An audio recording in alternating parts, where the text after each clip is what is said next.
Well, ladies and gentlemen, it wasn't the Avatar that saved the world, it was Sokka's sexism, and Netflix wants to remove it, according to the actress that plays Katara. They want to tone down the character. He was too sexist for us, too sexist for modern audiences. Now, what you do by doing this, and by the way, this is a great point from ER, what you do by removing elements of a character that you find to be troubling is you eliminate the impact of the character arc. So a character starts at one point, and they're down and out, or they're immature and childish, as is the case here. The story goes to great length to tell you that in the beginning, Sokka is a joke.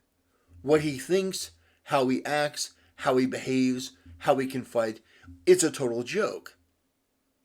The things that he says, the beliefs that he espouses, all of them is pure nonsense. But he grows. As time goes on, he grows, and he eventually becomes the warrior that he thought he was in the beginning, but in doing so, he changes his entire philosophy, his entire fundamental outlook on the world, because he's experienced things, he's grown, he's gotten to see his sister become a very powerful waterbender, he's gotten to see Toph, one of the strongest fighters in the world. He gets to meet Suki of the Kyoshi Warriors and see the Kyoshi Warriors fight. He gets a lot of different experiences which changes outlook, which changes the character, and the more that you can change a character for the better, the more that you can watch them evolve over a movie or over a television show, it actually means something. One of my favorite movies is Terminator. Terminator is a perfect example of this. In the first movie, Sarah Connor starts off as a waitress. That's right. She doesn't have any guns training. She's not a specialist. She's not in the army. She's a waitress.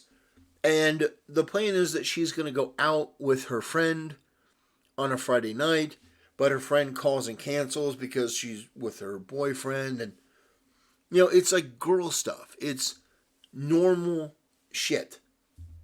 So, the Terminator, the series goes along, and there's a scene where Kyle Reese hands her a gun. And they're in the hotel room.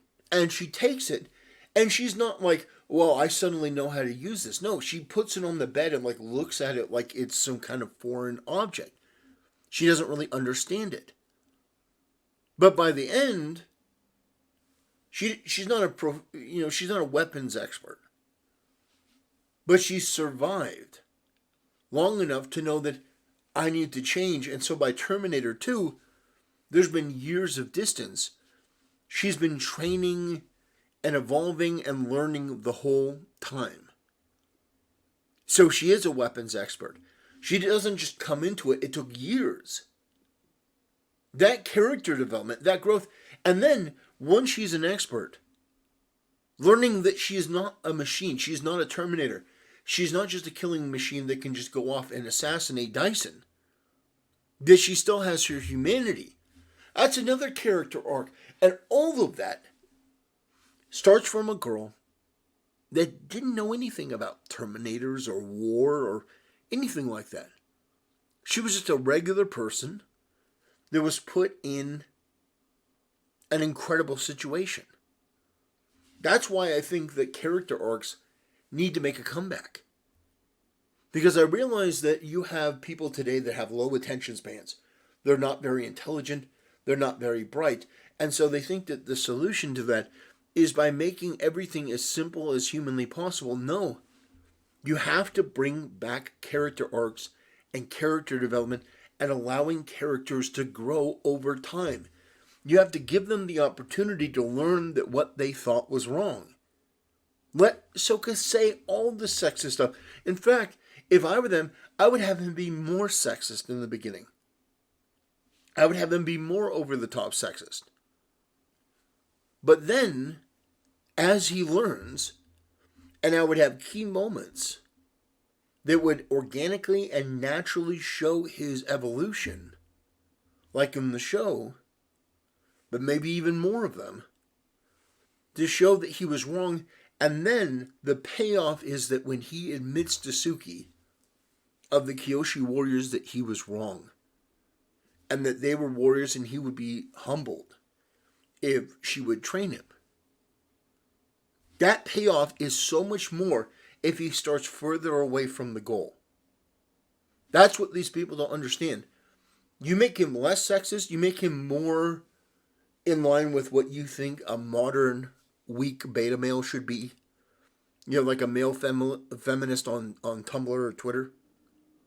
If you make him more in line with that, there's going to be almost no payoff. And if you decide that you're going to take Sokka,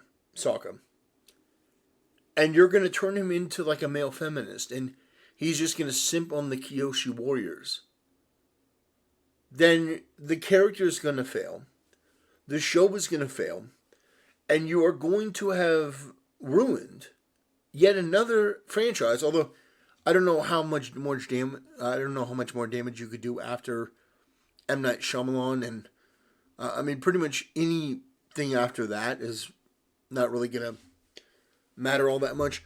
But at the end of the day, you want to be as faithful to the message and the spirit of what you're working on as possible. Because yes, in a way, Sokka's sexism, his attitude, his immaturity, which angered Katara, did save the world. And I think that you should at least acknowledge that and not disregard it for the sake of virtue points online. For the sake of clout and feeling good and, oh, I feel so amazing. Honestly, if it were up to me for a lot of these shows, I would put something in the contract that none of these idiots, these low IQ woke morons, could say anything regarding the show unless it was pre-approved by the board. And the board would have a rule that not a single thing could be uttered about changing the characters, changing the material, changing the story. Nothing. Because there's no upside to it. There's no upside to what this woman said. Now people who were suspicious are going to be more apprehensive. And people who were going to watch it anyway because, you know, they liked the show, they're not more likely to watch it now. So I think that it should be a general rule that if you're going to talk about this stuff, you have to go through board approval, because this is just a boneheaded decision to announce. Sure, maybe that's what you do behind the scenes, but you don't tell anyone about it, because that's an issue. That's a problem. You've created a problem where one didn't exist. People may have had their suspicions about, wow, Sokka seems not as sexist in this one. He seems toned down. He seems more like a simp. But I think they would have forgiven it unless you start running your mouth about it. Like, this is a good thing. Like, this is social progress. Rather than a mistake in the writer's room. Like a mere error that you could excuse. Now you've eliminated that, you've eliminated that excuse, and now people are going to look at this and go, why the hell did you change a character that you know that people liked in a series that you know that people liked for the sake of an audience that doesn't give a shit about this, for the sake of modern audiences? And the quest to appease modern audiences has ruined pretty much every piece of entertainment over the last 10 years. Every time that it's been tried, every time the word modern audiences has been applied to a piece of work, the piece of work has been a steaming pile of garbage. I cannot remember a single time where somebody said, we're making this for a modern audience, and the end result was better than the original, or at least as good. Every time there's pandering to this woke new age cult, the end result is always going to be worse. And that's because the depth of thought, the depth of creativity is so much smaller than it was even 10 years ago.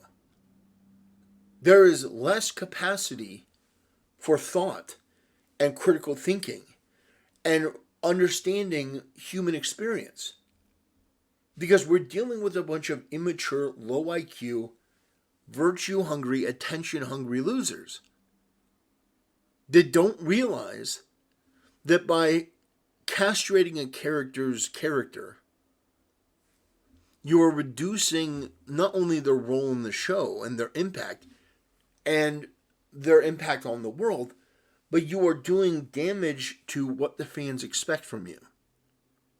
And that's not a good thing. That's a bad thing. You want to at least live up to fan expectations, if not surpass it. And with Sokka, he's got to be funny. He's got to be a little bit sexist. He's got to learn and grow and be part of the team and eventually overcome his insecurities and inferiorities to become the warrior that we know he can, which is why people like the character in the first place. Anyway, that'll do it for this video, ladies and gentlemen. It's a bit of a shorter one. If you haven't, check out my merch store. I got to plug it. 4547 shirts. Gotta love them. I think it's a pretty cool design. Anyway, appreciate you watching. See you next time.